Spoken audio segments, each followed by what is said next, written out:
The sun, the moon, the planets and stars have always fired our imaginations and fueled our mythologies. And studying the heavens, astronomy, is surely the oldest scientific discipline there is. What's really unexpected, I guess, is that astronomy has repaid our interest in it over the centuries. Time after time, it's been the place where new ideas have emerged, and it's often led the rest of the sciences. I'm a professor of physics at the University of Surrey, and the ideas and theories of the great European scientists like Galileo, Newton and Einstein lie at the heart of my work. But there's another side to me. I'm half Iraqi, and I'm keen to investigate stories I'd heard as a schoolboy in Baghdad of great astronomers from the medieval Islamic world whose work shaped the discoveries of these later Western scientists. So I'm going on a journey through Syria and Egypt to the remote mountains in northern Iran to discover how the work of these Islamic astronomers had dramatic and far-reaching consequences. There I'll discover how they were the first to attack seemingly unshakable Greek ideas about how the heavenly bodies move around the earth. It was Islam that paved the way for one of the greatest upheavals in the history of science.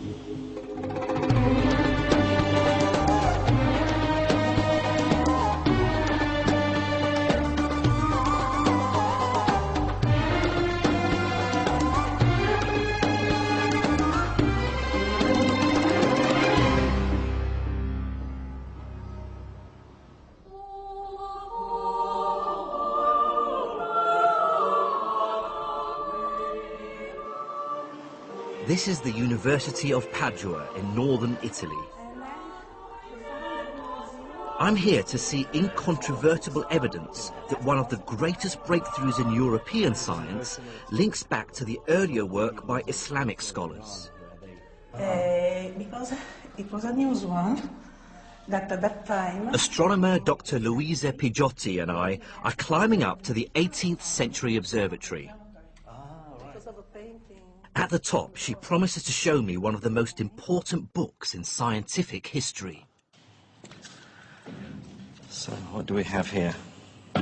Okay, this is the second edition of Revolutionibus. Copernicus. Yes.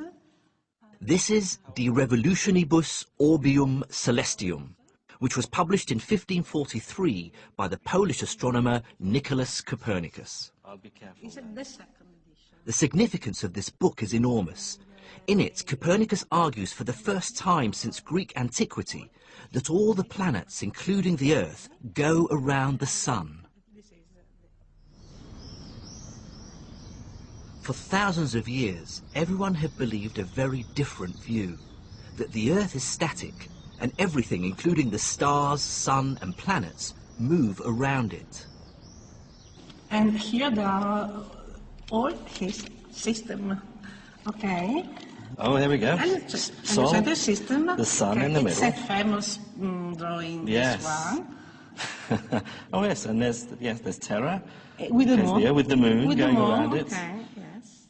This is an astonishing book, and many historians credit it with starting the European scientific revolution. There are the principle. The first crucial step in a journey that led to modern physics. Well, I agree, but it does seem a bit odd that one doesn't hear much about where Copernicus got his ideas and information. The impression is that they came out of nowhere. The beginning? And the beginning is all in Arabic. It certainly is a real revelation to me that he explicitly mentions a 9th century Muslim for providing him with a great deal of observational data, an astronomer who lived in Damascus called Al-Biruni. Like all the great scientists of the Islamic Empire, Al-Biruni lived in a culture without portraiture. All we have are later impressions of what he might have looked like. And here he mentioned Hipparchus, Calippo, Ptolemy, and so on, and he started to mention what he called Macometus, or a physicist, and means Al-Battani. Okay. And then the second book here. And the second book is, we can look at the beginning in Latin. I see, we can open it. Copernicus, in fact, made extensive use of Al-Battani's observations of the positions of planets, the sun, the moon, and stars. He worked with Latin translations, similar to this one, of the Syrian astronomers' data. Kitab al-Zij al-Sabi. So this is Battani's Zij, his Yes. book of star charts. So it has the Arabic. Yes, all the Arabic Arabic on one treatise, side, yes. yes, and then the Latin version. That's convenient. But he certainly had the data, the observational data by Al-Battani. And Copernicus's book is full of clues that hints at other past sources. And though Al-Battani is the only Islamic astronomer Copernicus actually names, recent detective work has uncovered clues that Copernicus based many of his ideas on the work of other Islamic scholars. The clearest example is Copernicus's use of a mathematical idea devised by the 13th century Islamic astronomer Al-Tusi, called the Tusi couple. Back in England, I compared a copy of Al-Tusi's Tadhkira fi Ilm al-Haytham with another edition of Copernicus's Revolutionibus. In it, there's a diagram of the Tusi couple, and there's an almost identical diagram in Copernicus's book, even down to the letters that mark the points on the circles. So in Al-Tusi, there's the Arabic alif, which is A, there's the ba, which is B, the Jim over here is the G, and the Dal at the center, D. It's a remarkable similarity. Now, this might just be coincidence, but it's pretty compelling evidence. In fact, I truly believe that Copernicus must have been aware of Al-Tusi's work and other Islamic astronomers. Further detective work also shows that Copernicus used mathematical ideas for planetary motion that are remarkably similar to ones developed by another Islamic astronomer, a 14th century Syrian called Ibn Shatir. For some historians, this cannot be coincidence. Copernicus, to me, I have no proof, I don't have a smoking gun, but to me it looked like, and again by analyzing his own works, it looks like he was working from diagrams. Somebody gave him a geometric diagram of what was done by Ibn Shatir to solve the problem of the moon, for example, to solve the problem of the upper planets, to solve the problem of the movement of Mercury. He had diagrams, and he was genius enough to be able to figure out from the diagrams what was the underlying theory behind those diagrams. So, far from emerging from nowhere, it seems Copernicus's work will be better described as the culmination of the preceding 500 years of Islamic astronomy. I wanted to investigate this story, find out more about those astronomers and their ideas. But before that, I wanted to investigate an even deeper question. What actually motivated medieval Islamic scholars' interest in astronomy?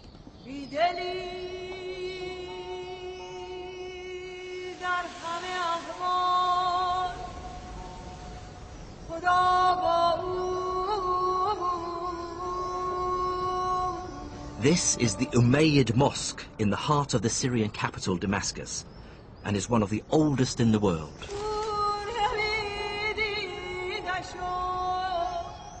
And I'm here on a kind of treasure hunt.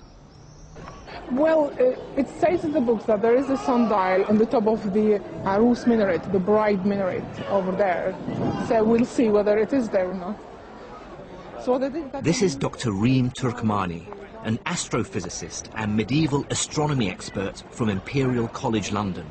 And we're looking for one of the most accurate sundials made in the medieval world.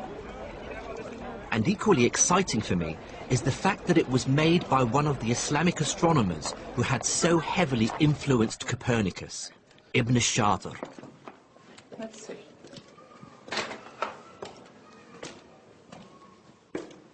Officials in the mosque claim that the sundial was removed in the 19th century, but Ream's research suggests that an exact replica might still exist, high in one of the minarets, hidden from view. It's not quite the lost Ark of the Covenant, but the idea of discovering a 150-year-old artifact is still quite something. Would you recognise anything if you had a look? I need to look at the other one there, sir. No? No, it is further up. Yeah.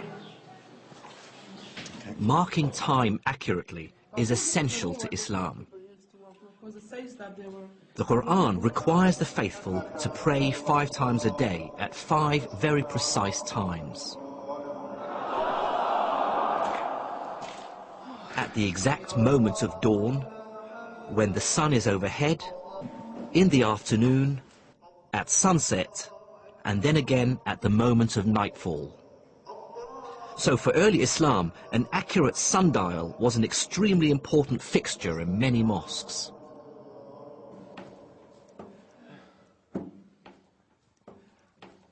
That's it, I found it. I found it. Yeah. Here it is, right. That's it, look. Just as described in the book. It's hidden by the pillar. Yeah, no wonder they didn't know that it exists here. We've It's got an all owl mosque. covered with the pigeons, Phil. Pigeon crap. Yeah. Oh, Oh, great, thank you. try that. So, let's see. Dave. Now, this consists of 3 sundials. The main big one, and there's the northern one and the southern one. There is a line here for Salat al-Dhuhr, the midday prayer, and there is one for the afternoon prayer. Ibn Shatir had calculated the arrangement of these lines so that the sundial remains accurate all through the year, even though the length of the days change. They will have Yes. the timekeeper. It's Yeah. a very important job. So he would sit here watching the shadow, exactly. and exactly the precise moment for prayer, Yeah. he'd signal to the muezzin to start Yes. the call for prayer. Exactly. Okay.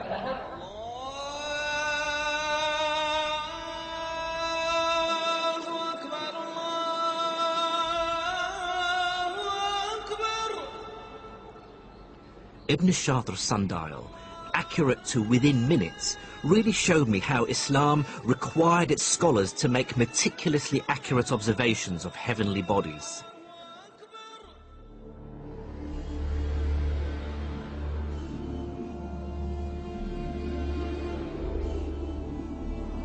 And I began to understand why Copernicus was so impressed by the work of his Islamic predecessors.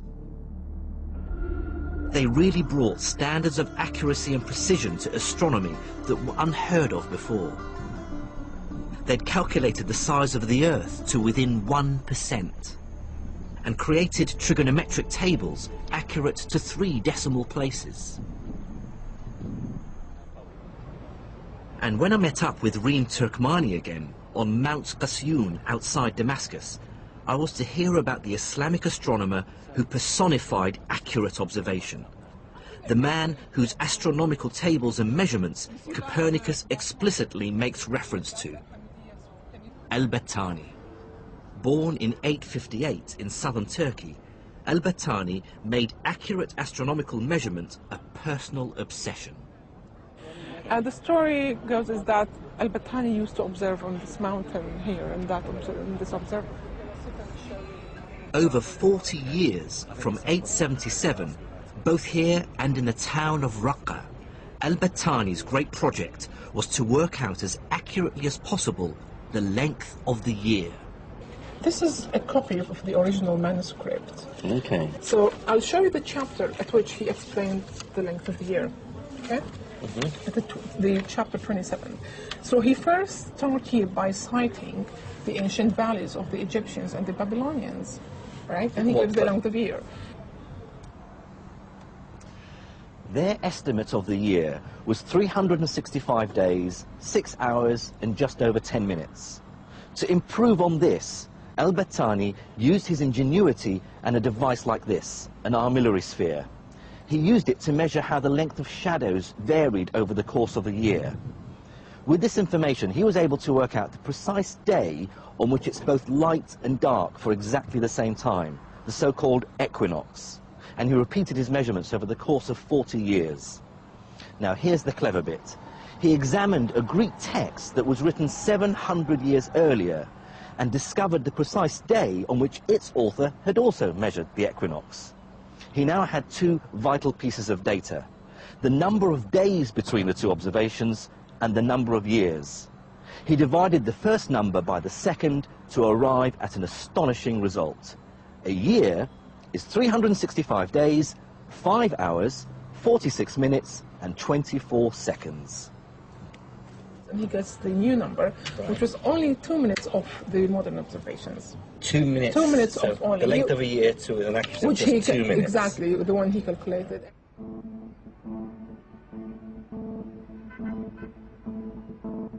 What's astonishing about the accuracy of Al-Battani's measurements is that he had no telescope.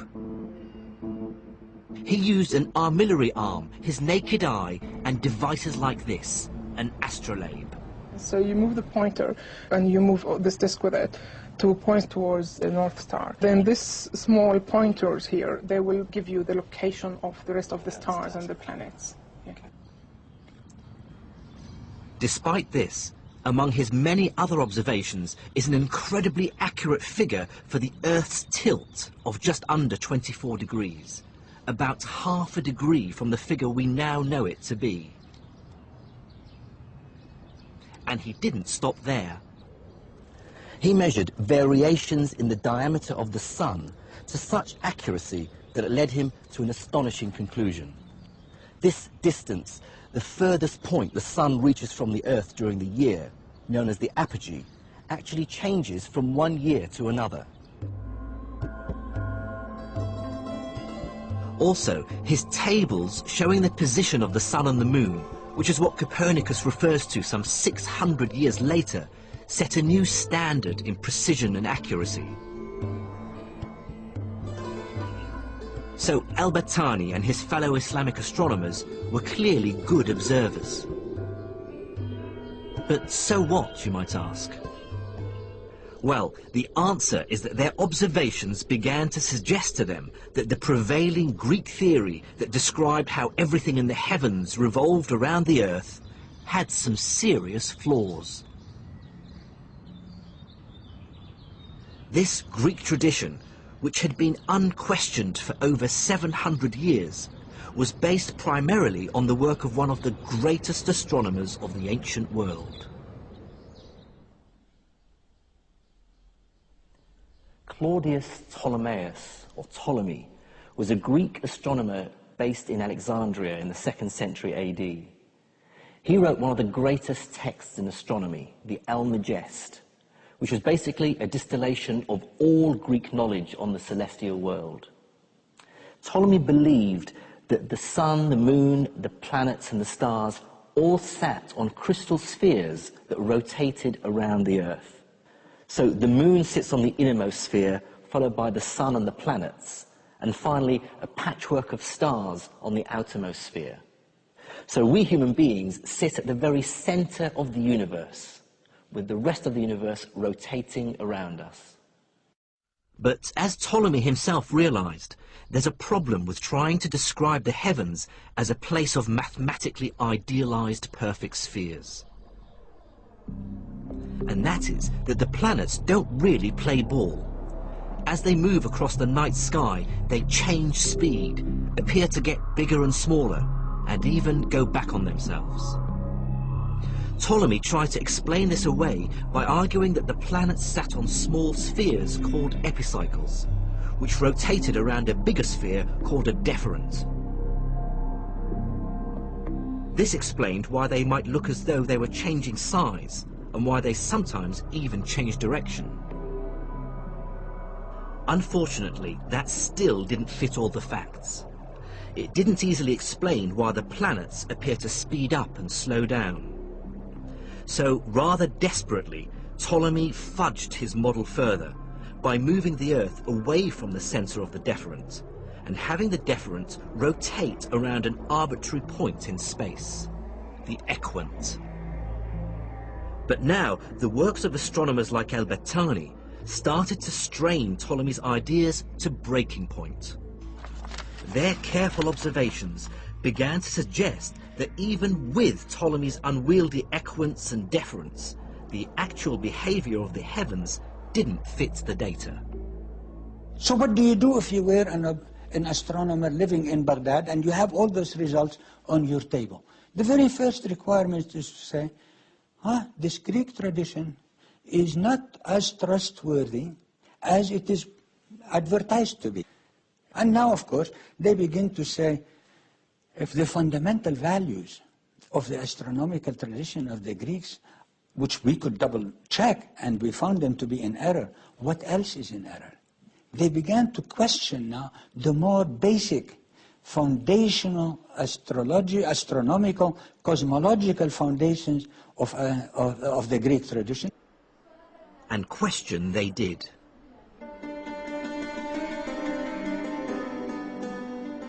What's absolutely striking about the writings of Islamic scholars by the 9th century is the increasing use of the word shukuk, which in English means doubts. They show that it's sometimes necessary to doubt an idea that everyone around you believes unquestioningly. Islamic doubting of Greek astronomy began the slow process of undermining the notion that the Earth is at the centre of the universe.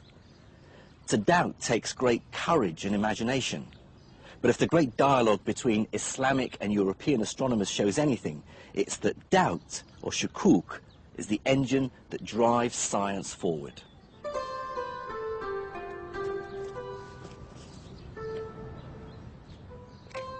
One of the first great shukuk scientists was called Ibn al-Haytham. He was born in the Iraqi city of Basra in 965 AD and was among the first to argue passionately that scientific ideas are only valid if they're mathematically consistent and reflect reality. And when he applied his fierce, rigorous intelligence to Greek astronomy, he immediately spotted that there was a fundamental contradiction at its heart. On the one hand, Greek cosmology argued that everything in the heavens revolves around the Earth. On the other hand, Ptolemy, in his Almagest, argued that if you want to mathematically predict how the sun and planets move, you have to pretend that they go around an arbitrary point in space, the so-called equant. This is clearly a contradiction. The heavens can't both go around the Earth and not go around it at the same time. Ibn al-Haytham hated this nonsensical contradiction. In the early 11th century, he wrote a paper, Al-Shukuk ala Ptolemyus, or Doubts on Ptolemy. In it, he writes with barely contained frustration, Ptolemy assumes an arrangement that cannot exist. Ibn al-Haytham says that is a total absurdity. We cannot accept that, and furthermore, he says, it's not a slip of a tongue. Ptolemy knew that it was an absurdity, and he shows us where Ptolemy himself was embarrassed by having to introduce it. So he says there is a fundamental reasoning problem, meaning that the Greeks knew that Ptolemy knew that he was making a mistake, but he knew he couldn't do any better, and hence now the challenge is to do one notch better, and hence to be able to fix this. That, in my explanation, begins to be the program of research for all astronomers to come. In order to achieve that project, you had to be convinced that it was possible to make high precision mathematical models of the way in which planets and stars move that would really capture how they are in the heavens.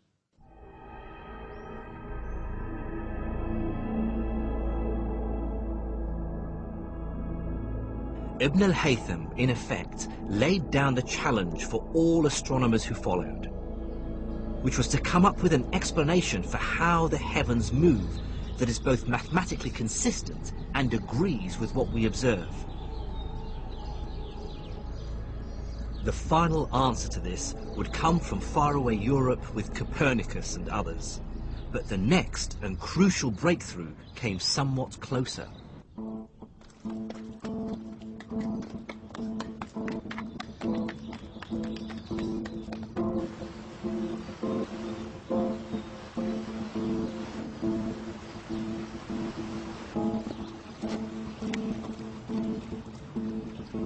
The top of this mountain in northern Iran was the adopted home of the man who was the next of Copernicus's Islamic influences, Nasr ad-Din al-Tusi.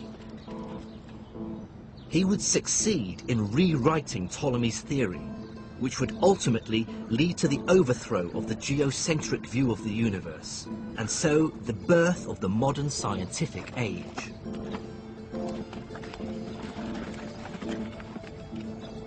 This is the remote castle of Alamut, Al-Tusi's adopted home. For many years, it was the home of a Muslim sect called the Ismailis. It's a lovely secluded spot, and it was the center of the Ismaili movement. It's not surprising that Al-Tusi would find a home here. And it wasn't just him. Many other scholars were gathered here, and there seems to have been a library. It was a center for learning as well as a military stronghold.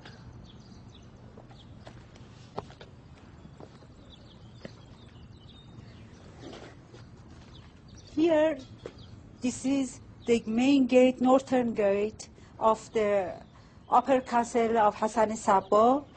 A new archaeological dig is now revealing under the castle, hewn into the living rock, a warren of rooms and studies, a mosque and living quarters for this extraordinary community of soldiers and scientists.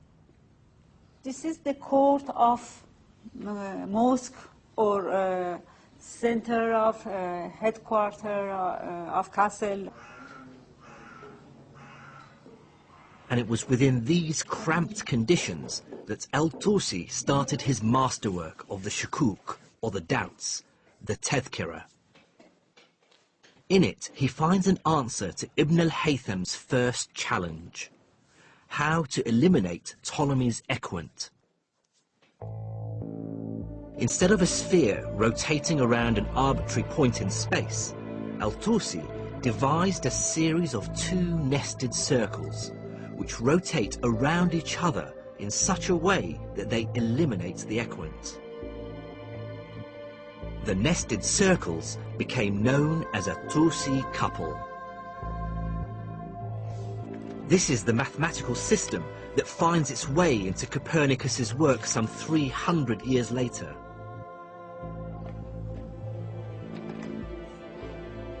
Having found a solution to the equant problem, Al-Tusi now wanted to complete the task Ibn al-Haytham had started 200 years earlier: to find a consistent mathematical description of the movement of the celestial bodies.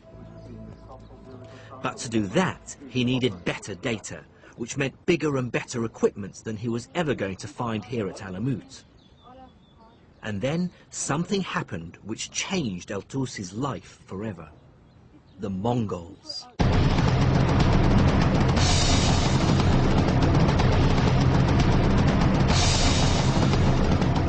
Streaming in from the east, an army of Mongols, led by Haluga Khan, marched into Iran, crushing everything before them.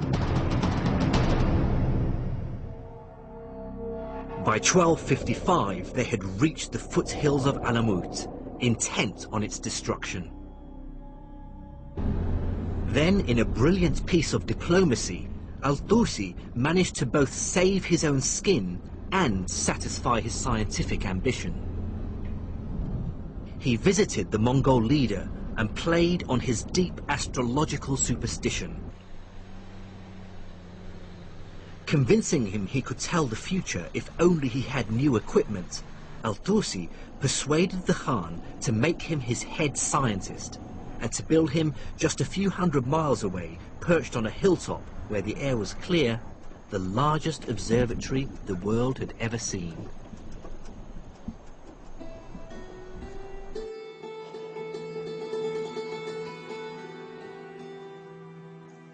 This is all that remains of the Maraga Observatory. The main instrument is hidden under this protective dome. Al-Tusi's new astronomical center was based around a single large building. Inside was an enormous metal arc, an armillary arm, 10 meters across. On its circumference were marked angles in degrees and minutes. The scientists would line up the celestial object under study with a central point on the arc, and then make a reading from the markings on the arc, giving them the definitive, accurate position of the object in the sky. The building was also surrounded by smaller astronomical equipment, libraries, offices, and accommodation. The observatory even had its own dedicated mosque.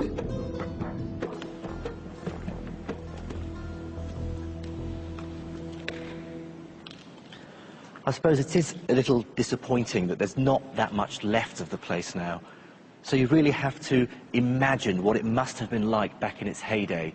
After all, what Al-Tusi built here was nothing less than the world's greatest observatory for 300 years. And like any modern-day international research institute, he brought together the world's greatest astronomers from as far away as Morocco and even China. I mean, it must have been a really great, buzzing atmosphere to work here.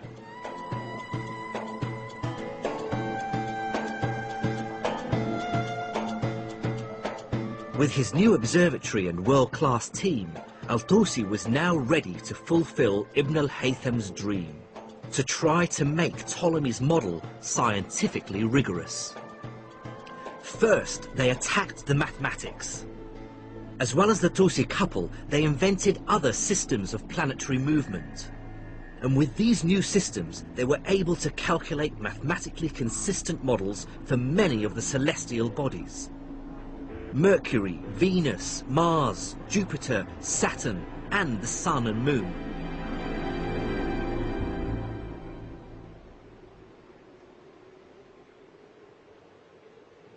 Al-Tusi and the astronomers he brought together created what became known as the Maraga Revolution, which was a complete paradigm shift in astronomy, overthrowing the old Ptolemaic view.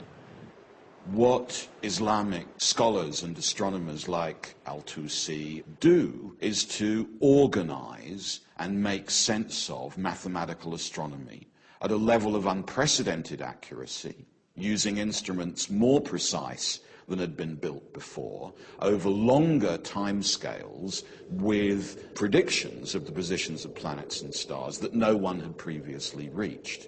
That at Maraga or at Alamut, we see, I think, genuine revolutions in the level, scale, and intensity of mathematical astronomy.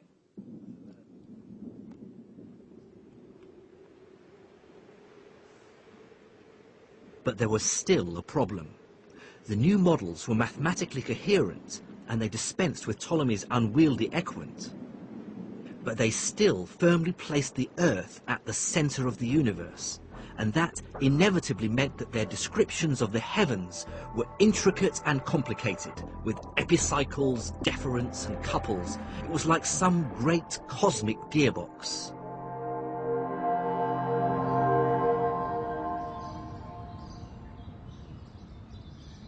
It would require a huge leap of imagination to make the next step in our story. And that next step would take place 2,000 miles from where I am now.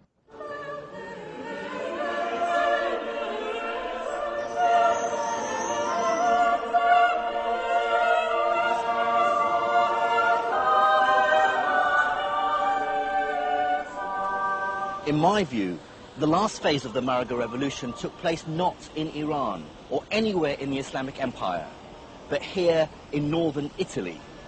Based on the work of Muslim scholars, places like the University of Padua were already starting a new scientific movement, the Renaissance. Back in Padua, where I began my journey, I now understand why Islamic astronomers were so important to Copernicus. They gave him his motivation. He's the first European to share Ibn al-Haytham's deep aversion to Ptolemy's cosmology. And that's what makes Copernicus not the first great astronomer of a new European tradition, but the last of the Islamic tradition. This is the second edition.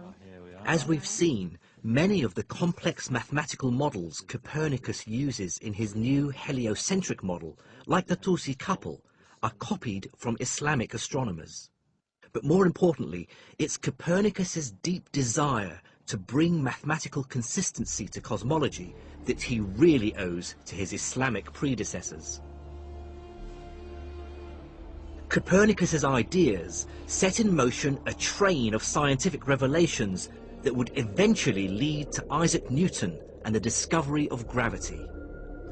In Newton's hands, Ibn al-Haytham's dream of an astronomy with rigorous and coherent mathematics, which agrees with experimental observation, finally took place.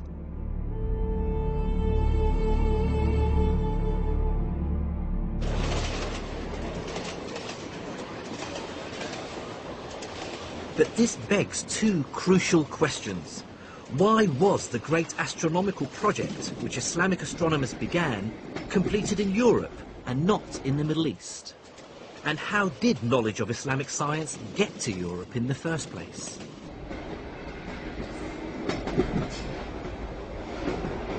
The answers to these questions lie in one of the most beautiful cities on earth, the Queen of the Adriatic, Venice.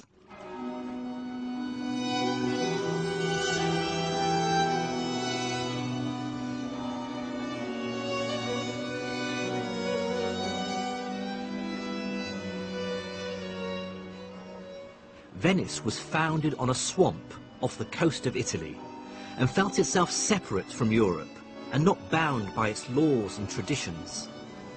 And as Shakespeare famously pointed out, the two most important aspects of Venice were its merchants and its long-standing links with the Arabs or Moors. It was a rich and complicated relationship, sometimes based on piracy and theft. The story goes that in 828, two Venetian merchants stole the bones of a famous Christian saint from Venice's rival city across the water, Alexandria. The bones belonged to St. Mark the Evangelist, and they brought them back here to St. Mark's Square.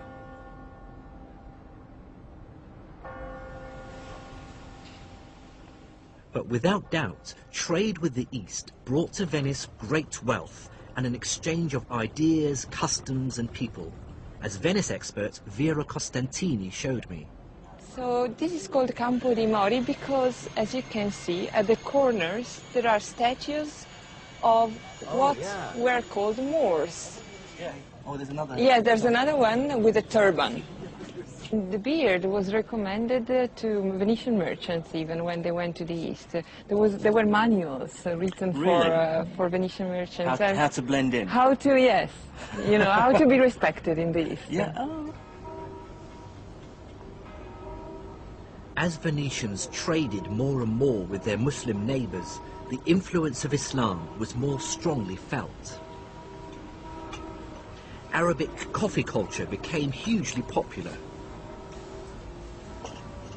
as did Islamic styles of architecture with their characteristic arches and decorations. So the next thing I want to show you is the Palace of the Camel. When Venetians traded in the East, the unity of measurement of a load that could be loaded on a dromedary was called a carico. And it was the exactly same unity of measurement they had in the East, and it was called yoke.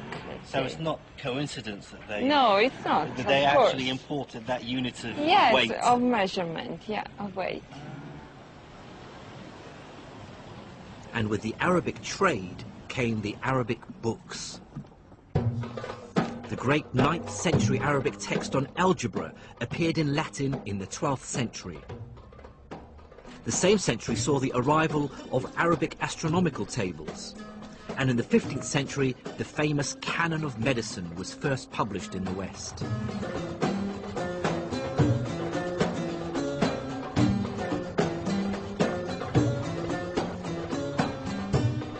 And this influx of learning seems to coincide with a great historical shift.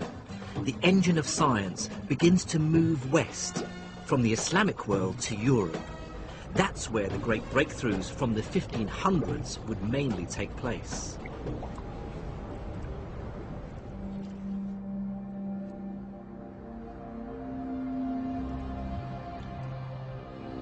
I encountered an astonishing and very tangible symbol of this shift, and a really surprising clue as to why it happened, thanks to Professor Angela Nuovo from the University of Udine.